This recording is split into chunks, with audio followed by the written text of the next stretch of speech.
hello. Good evening. Thanks for being with us tonight. I'm Blake Berman. This is The Hill on NewsNation. President Trump takes to the White House roof, but his administration is aiming higher than that. Are we about to put a nuclear reactor on the moon? What his team is actually saying about that tonight. Plus, a follow-up with the FBI.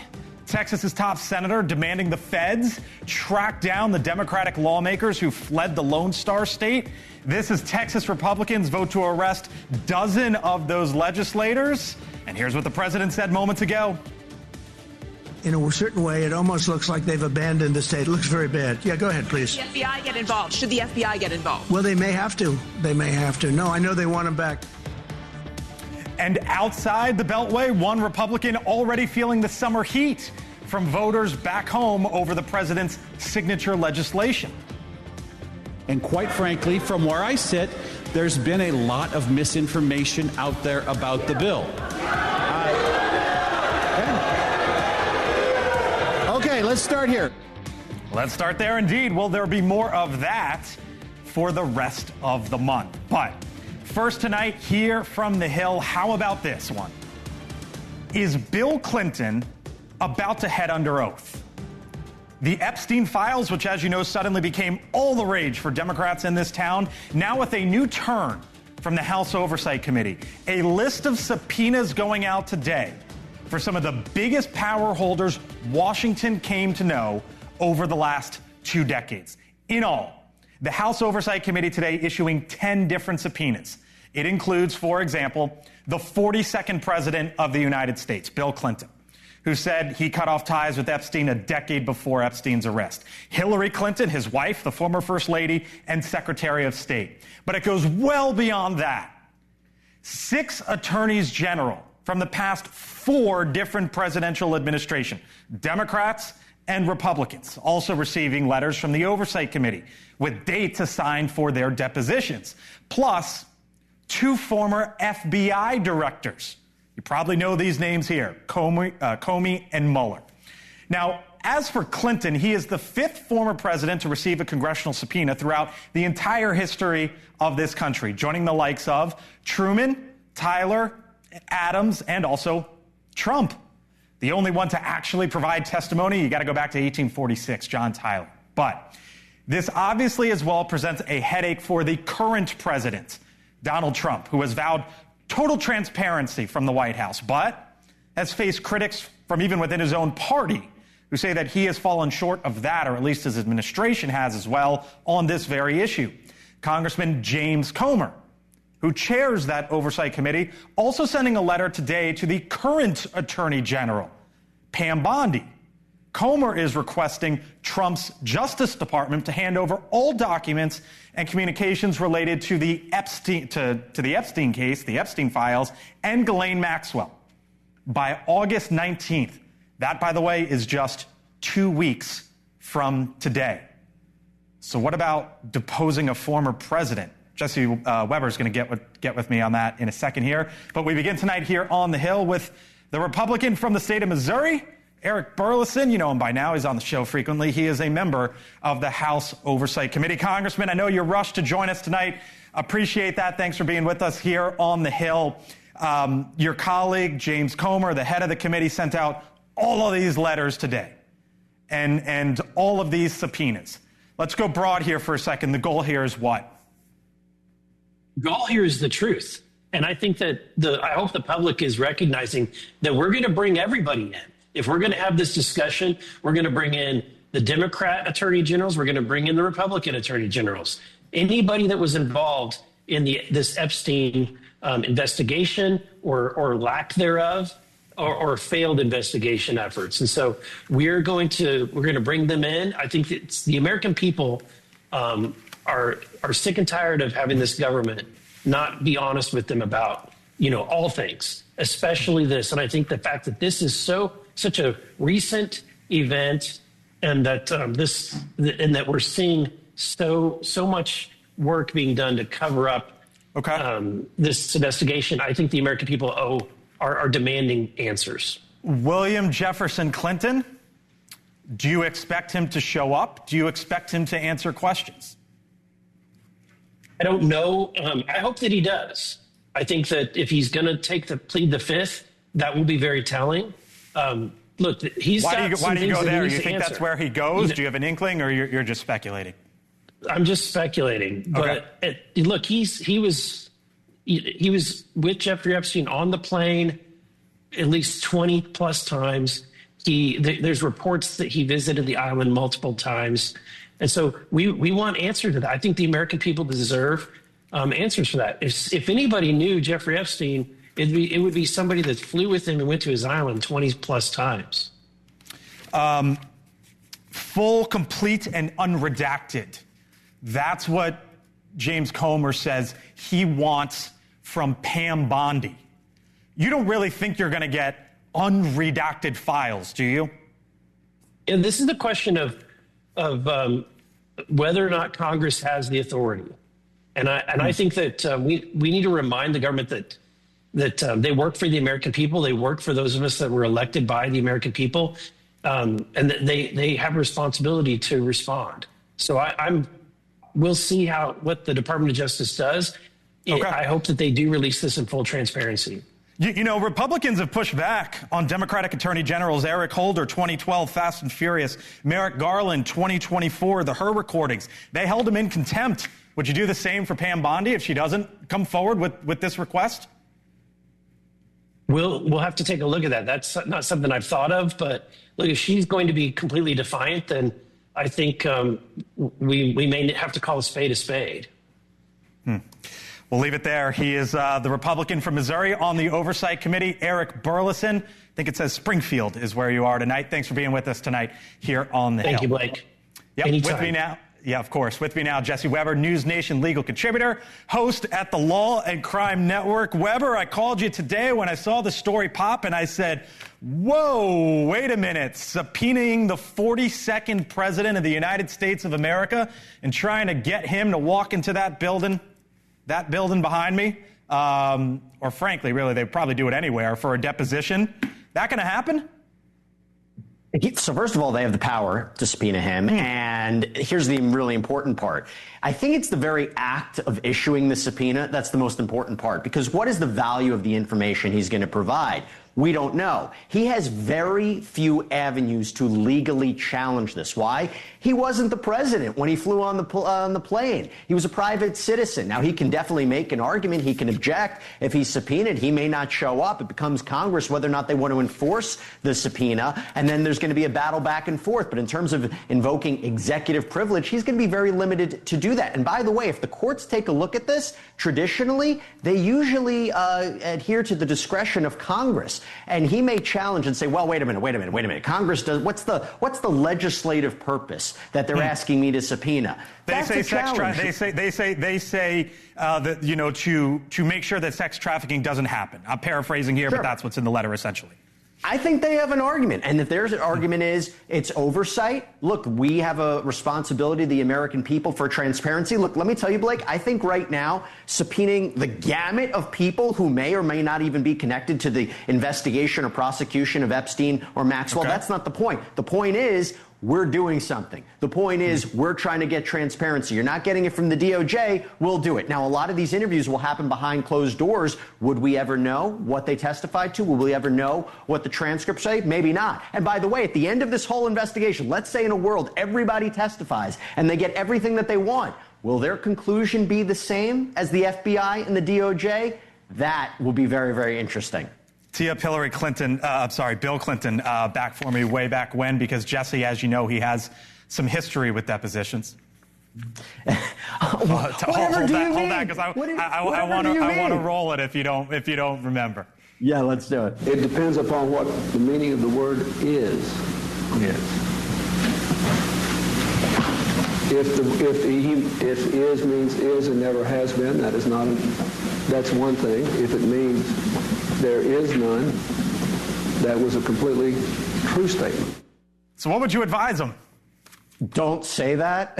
I mean, look, here's the truth. I think if he really has nothing to hide, right, and if he has any information about Jeffrey Epstein, and there's been no credible evidence that he had any knowledge of what Epstein was involved in or any involvement whatsoever, then comply with the subpoena, provide information, and Congress will take it from there. If he were to challenge it, or if he were to fight it, or you mentioned Pam Bondi, if Pam Bondi objects to this in any way, Representative Burleson said it very well. That's very telling. And at this point, when the battle is PR related, that's going to be very interesting for the American people to see. President Trump asked about this a little while ago, at least as it relates to Todd Blanche, who was his one-time personal attorney, now the number 2 over at the DOJ, interviewing Ghislaine Maxwell a week or so ago. Here's what the president said. Todd Blanche is one of the most highly respected people you'll ever meet. So I know this. I didn't discuss it with him, but anything he talked about with her, or the fact that he did that, not unusual, number one, and most importantly is something that would be totally above board. What do you make of what the president said there? He didn't necessarily say I wouldn't object to it, right? And that's what's interesting. Let me tell you how uncommon it is for basically Ghislaine Maxwell, that testimony, essentially an informant, to be released for the public. That doesn't happen. But if the name of the game is trying to be transparent, and I don't know what she ultimately said, naming 100 people or not, she has credibility issues in and of herself, aside from the fact that she's already a convicted child sex trafficker. If they allow the release of that transcript, it is very unusual, but can be very important. They will have to redact certain private information, particularly about victims. So let's be on the lookout for that. It is a remarkable headline when you think about it. The Oversight Committee sending these letters today to a former president, former first lady, 6 former attorneys general, current attorney general, 2 former FBI directors, and that is where this town is tonight. Jesse Weber, NewsNation legal contributor. Thank you, sir. Appreciate it. You got it. Good seeing you. Well, you as well. All right, still to come here on the Hill. Are we about to put a nuclear reactor on the moon? I promise you, that's a real question. And the administration laying out its plans today, I'll explain on the other side. Plus, the Lone Star State showdown. Is the FBI about to be called in to track down lawmakers? And then there's this. How much does it cost for fascism? How much do the taxpayers have to pay for a fascist country? That the scene in one district last night. Are Republicans about to see a lot more of that now that it is their summer break? Plus, the president asked moments ago, is J.D. Vance his heir apparent? We'll play you those comments. I'm Blake Berman, back on the other side in 4 minutes. See you then.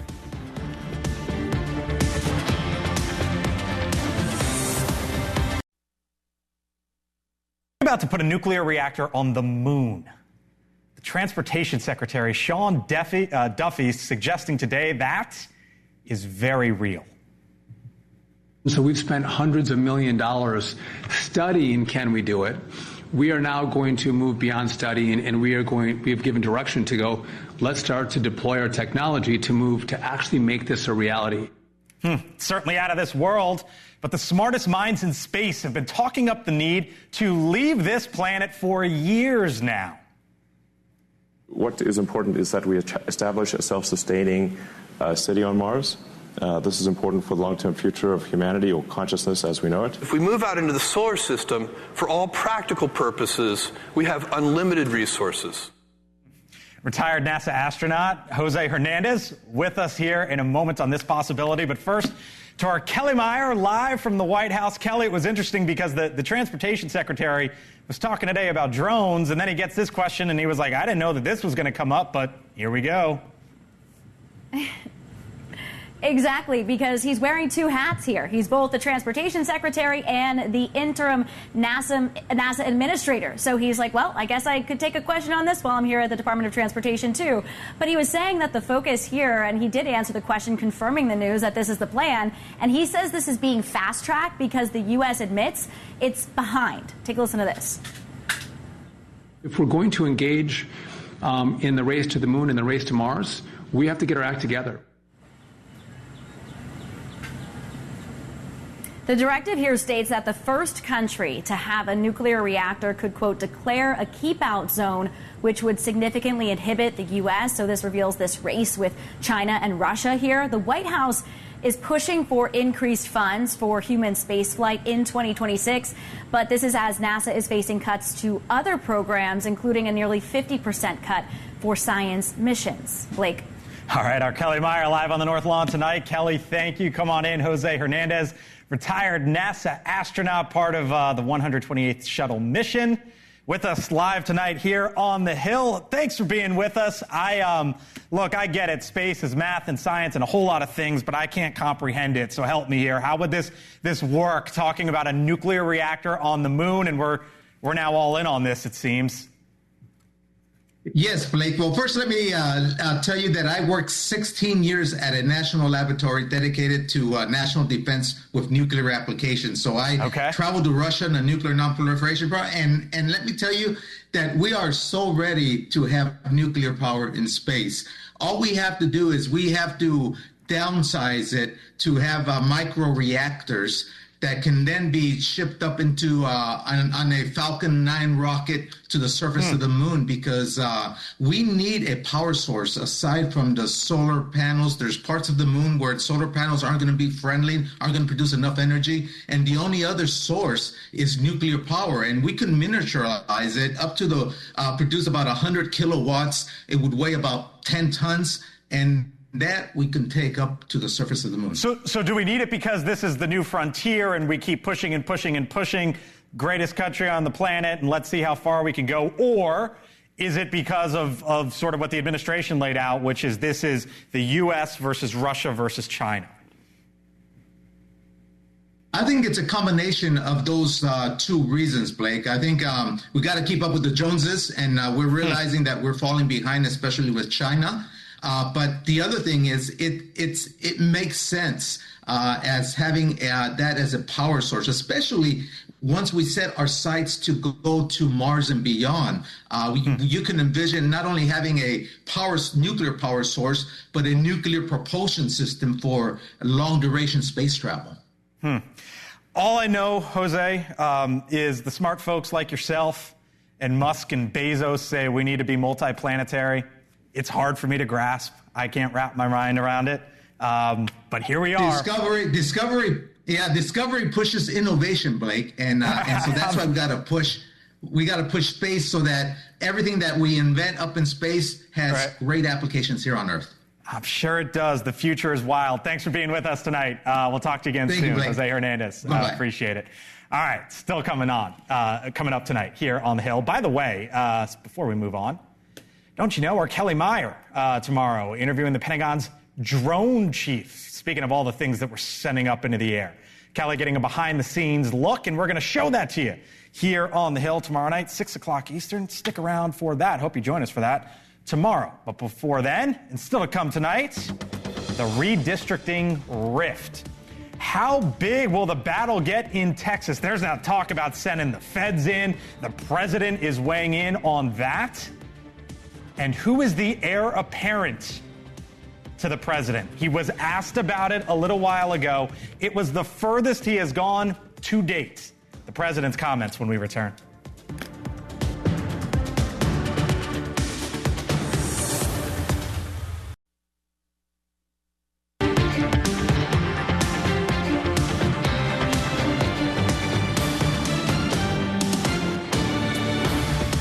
Welcome back here to the Hill on NewsNation. Live look in the state of Texas tonight, Austin, where the legislature ground to a halt, second day in a row. House Democrats, many of them not in the state, effectively stopping a vote on new congressional maps. Several dozen now taking political refuge in the state of Illinois. They know that they're headed toward a loss of the Congress in 2026. They're afraid, and they should be. Senator John Cornyn, the top Republican senator in that state, now calling for the FBI to step in and bring those lawmakers back.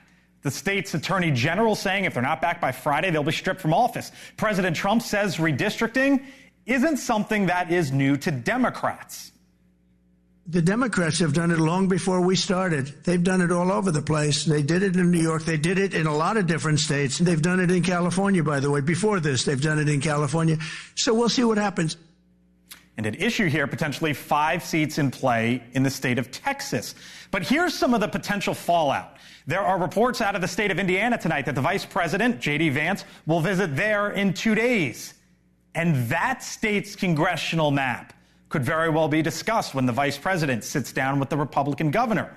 And just down the road from us, in Maryland, the Democratic governor there, Wes Moore, saying all options are on the table in his state as well. So that gets to the whole point of, well, if you do it, we're going to do it. And then if you do it, we're going to do it back, and on and on and on down the country.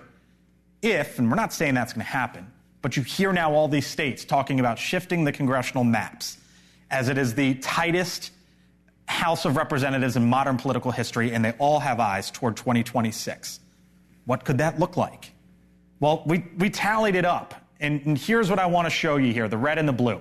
See the red states there? Those are states in this country that have a Republican governor and the state house all Republican. Conversely, for the blue, they have a Democratic governor and the state house is all Democratic, right? So not kind of shocking here, right? That occurs for the Democrats in the Northeast.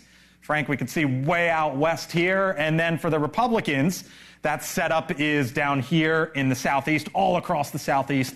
And then in the Upper Plains here, Montana, North Dakota, South Dakota, etc. Add it all up. This is all theoretical, but it gets to the point of what happens if one state does it and the next state does it, and on they go. In all these states, you got 220 Republican seats, 193 Democratic seats. Not saying that this is what's going to happen, but this is sort of the lay of the land right now as this conversation is taking place. Congressman Kevin Kiley, a Republican who is pushing back on his party, saying don't go down this path, with me in a moment. Hello, Congressman. I'll get to you in a second.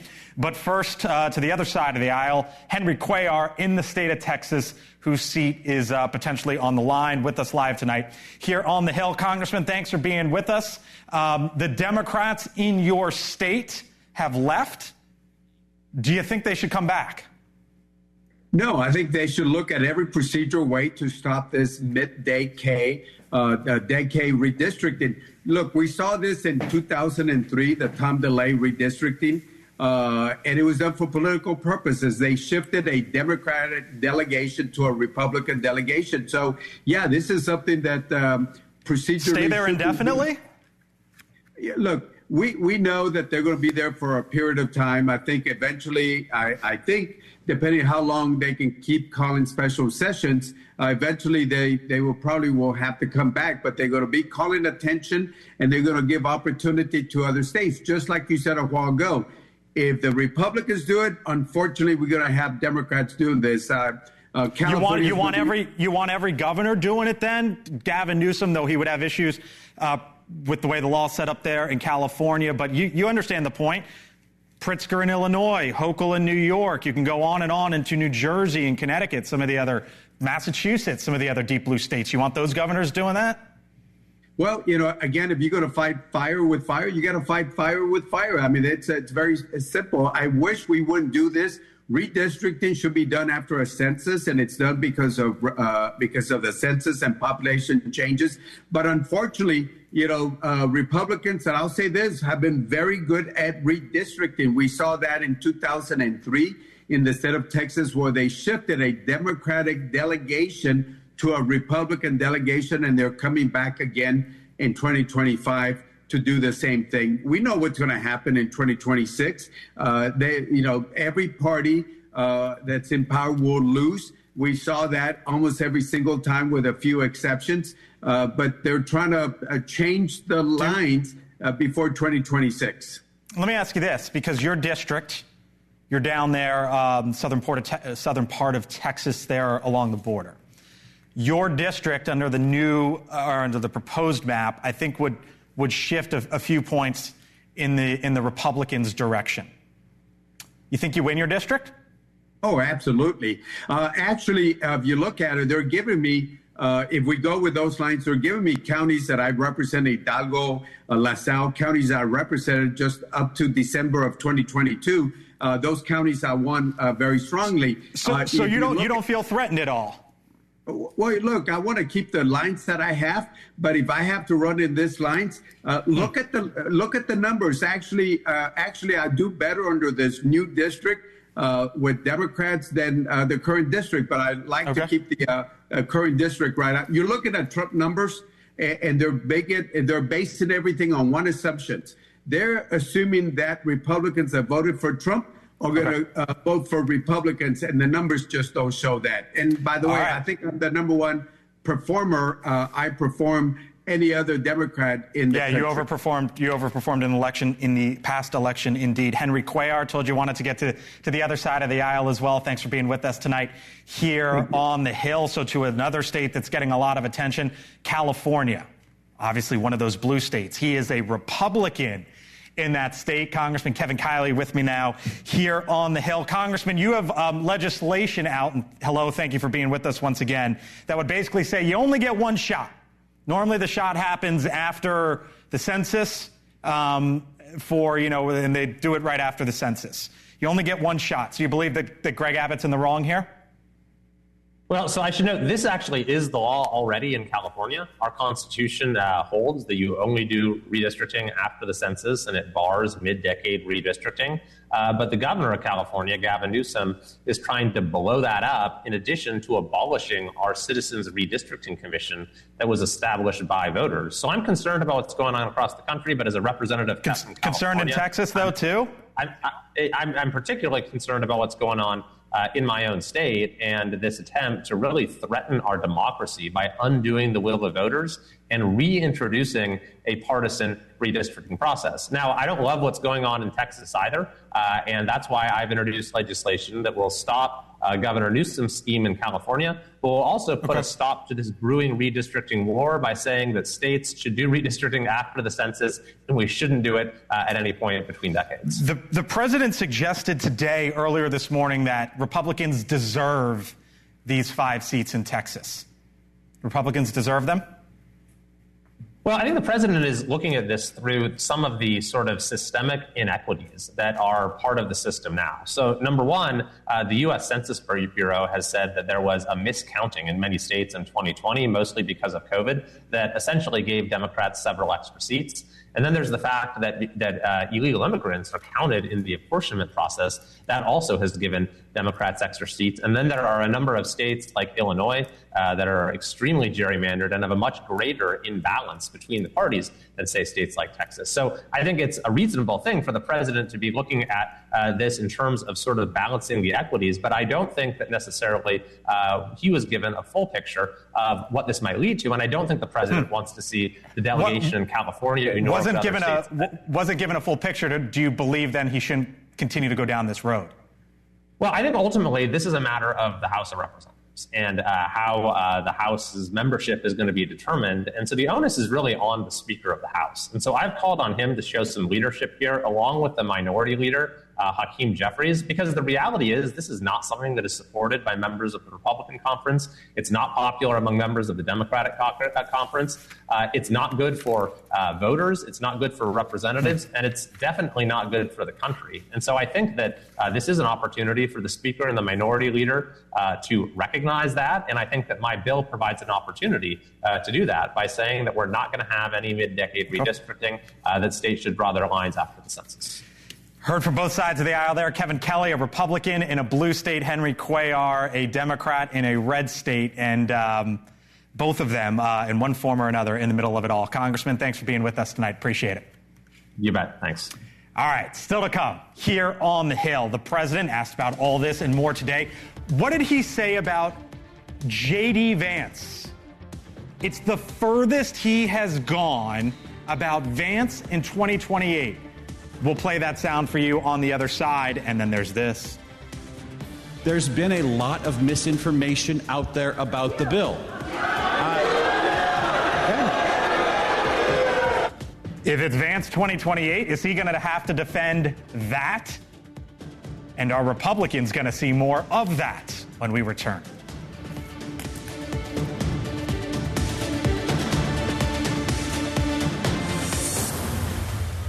All this week, NewsNation's on the ground in Ukraine with exclusive access to cutting-edge technology that could change the course of the war. I'm Robert Sherman. Come back to Ukraine on the front lines all this week on NewsNation. place to be for the developer in chief. Would you look at that, President Trump? To be on the roof of the White House, bird's eye view of the future site of his construction project there at 1600 Penn, the new ballroom that they're going to be building there. President Trump stopped to smell the roses, I guess you could say, earlier in the day. He would also just moments ago be asked about a possible successor if J.D. Vance is the heir apparent. Most likely, in all fairness, he's the vice president. I think Marco is also somebody that maybe would get together with JD in some form. I also think we have incredible people, some of the people on the stage right here. So it's too early, obviously, to talk about it, but certainly he's doing a great job, and he would be probably favored at this point. Of course, that would mean Republicans retaining the White House in 2028. In the meantime, there could be a whole lot of questions about what's gone on with at least the one big, beautiful bill and how Republicans will defend that. Last night in Nebraska, Mike Flood, congressman, faced with this. I want the opportunity to tell you and talk to you about health care in the bill we just passed. I want to go right into this bill because I know this is something a lot of people have questions about. And quite frankly, from where I sit, there's been a lot of misinformation out there about the bill. Okay, let's start here. Let's start here, and away it went. Whoever is the heir apparent will have to defend that.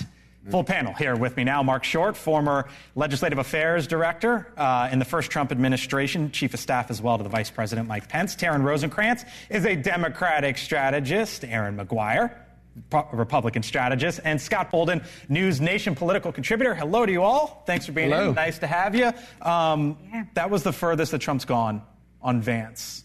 What'd you take away from those comments? I took away what I think everybody should expect from the president, which is no full-throated endorsement of anybody as the heir apparent to MAGA. One, the president sees himself, and he is MAGA. That comes from him. That is his movement. It is about who will be able to shepherd those voters and keep them engaged going into the 28 cycle. It's about who he thinks will be able to keep that moving. It's tough to tell right now. Midterms will actually probably play a bigger part in figuring out who might be the 28 successor for him than anything else. Rubio said, Mark, I think J.D. Vance would be a great nominee. He went on to say he's a close friend, and I hope he intends to do it. And that was the backdrop for that question there today. My experience is the president does not set up his vice presidents for succession very well. Only one has ever done it, become president. Do you have any personal experience? I said my experience is, and I think this is way too early to be talking about this because Aaron said there's going to be a lot of controversies over the next 3+ years. And, right. Yeah, I think the president is MAGA. I don't think there really is a successor to MAGA. And I'm not confident he wants a successor to MAGA. And so, because then it somehow devalues what he's been. So I think there's a long time between now and then. I should note favorability ratings. Recent poll, J.D. Vance among Republicans, 86%. Donald Trump, 86%. So he's up there as well. One other thing to note about this is the moment Trump actually starts really talking about what's going to happen in 28, he puts himself in that lame duck category. Right. This is not a president who has wanted to do that at all. So I would see him tiptoeing very carefully. Hold on, I'm going to get to you two in a second, but I'm just curious on what you saw there out of Mike Flood, because whoever is the next Republican is going to have to defend the one big, beautiful bill. Some might want to, some might not want to. This shouldn't be hard. The reality is that Democrats voted to increase taxes on working families. They refused to support funding for our border. They refused to support funding for our military. This really shouldn't be hard. I think the challenge that he's running into is that there's a lot of other controversies that Donald Trump brings into the equation. At that town hall, there are a lot of Jeffrey Epstein questions. There are a lot of questions about trade agenda, particularly in Nebraska, an exporting agricultural state. There was a lot of stuff that was brought into that debate. So when that is what gets thrown your way, well, that's going to be the debate back and forth. Well, of course, and there's a lot in that bill that the Republicans can argue for vis-a-vis lower taxes, but there's a lot of bad stuff in that bill that's going to affect working class people, the core of MAGA, including millions of people being taken off Medicaid and health care, which is a really strong point for Democrats to be making, regardless of whatever the Republicans say about taxes on tips and so forth and so on. But it's really about the juxtaposition between a ballroom expansion that's spending billions of dollars and people losing health care. People are going to die because they don't have health care. Hospitals are going to lose resources. That's a bit verbose. No, it's not, though. No, it's not, because everybody's hospitals lose research. Research. You lose yourself. Research. That's the choice we made.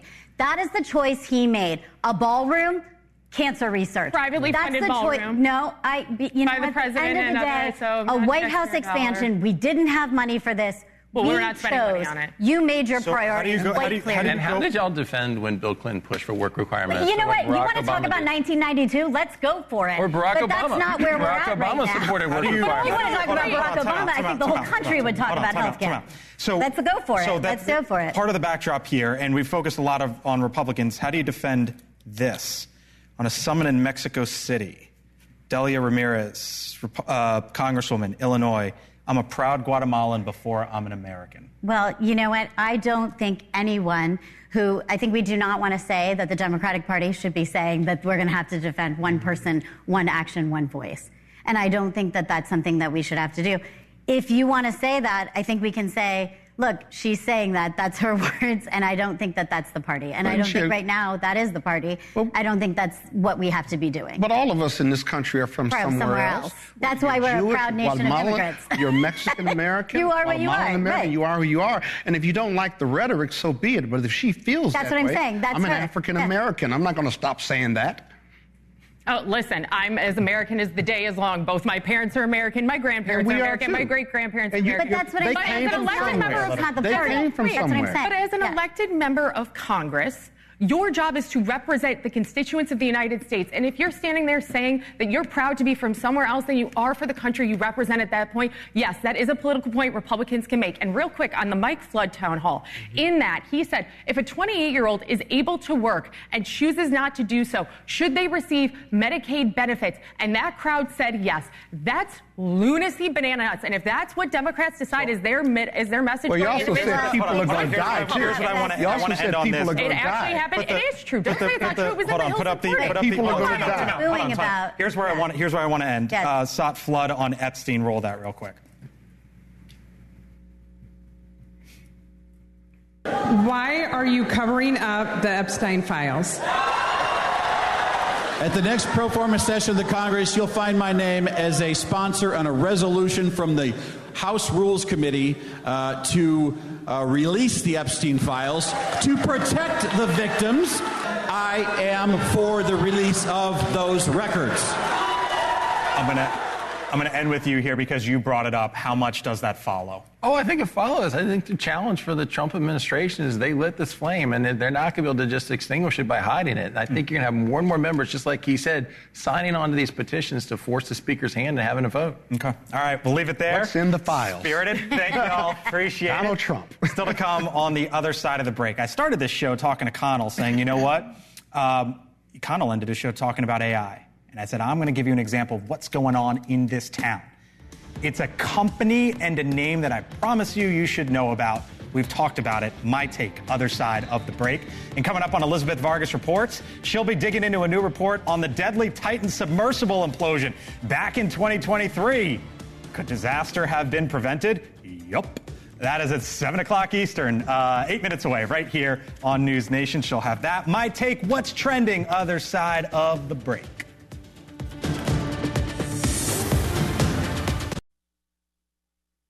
I'm trying to catch up on your day. Here's some of the stories that are trending right now on thehill.com. This is probably the biggest political story there is right now down in the state of Texas. The Maine senator there, John Cornyn, presses the FBI to jump in as some of the Democratic lawmakers have fled to Illinois. They are trying to stop the redrawing of the congressional maps there. Politics back and forth on that one. How about this? Toppled Confederate statute returning to D.C. That's a loaded headline, obviously, back in 2020. Some of the backdrop here. Back in 2020, the statute was taken down. The president is looking forward or looking ahead to the 250th anniversary, and now that has been ordered back up. Last headline here that is trending on the Hill. Oof. FDA upgrades nationwide butter recall alert to a higher level. I think it's like 65,000 pounds of butter have been recalled due to some bad milk. There you go. There's your warning. Check out these stories and more. All you have to do is scan the QR code on your screen or visit thehill.com. All right, time for my take now. And I told you earlier this year to keep an eye on Palantir. That is the AI-powered tech company with deep connections to the U.S. government.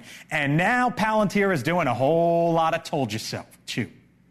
Palantir revealed on its earnings call just the other day that year-over-year growth, would you look at this? Year-over-year growth for the first time, it hit rather 48%, and for the first time it achieved $1 billion in quarterly revenue. The chart here continues to go up and to the right when you talk about the growth picture there. Now, just to give you a couple examples, it just announced a $10 billion contract with the Army. Its Maven Smart system, which uses AI as its backbone, integrated throughout the Army, Air Force, Navy, Marines, Space Force. Its CEO, a quote machine during its earnings call. We are very, very bullish on America. We have some really crucial and important clients internationally, large clients, commercial clients in Europe, and also government clients outside of America that we're proud of. But this is an American revolution. Now, what's clear is military capabilities are far beyond we are likely to ever know. They are changing in real time, and AI is leading the new charge. And while Palantir might not be a new name, it is a sign of the times. Here's one way to think about it. Right now, its value is essentially that of McDonald's and Disney combined. The new frontier that we continue to cover here on The Hill.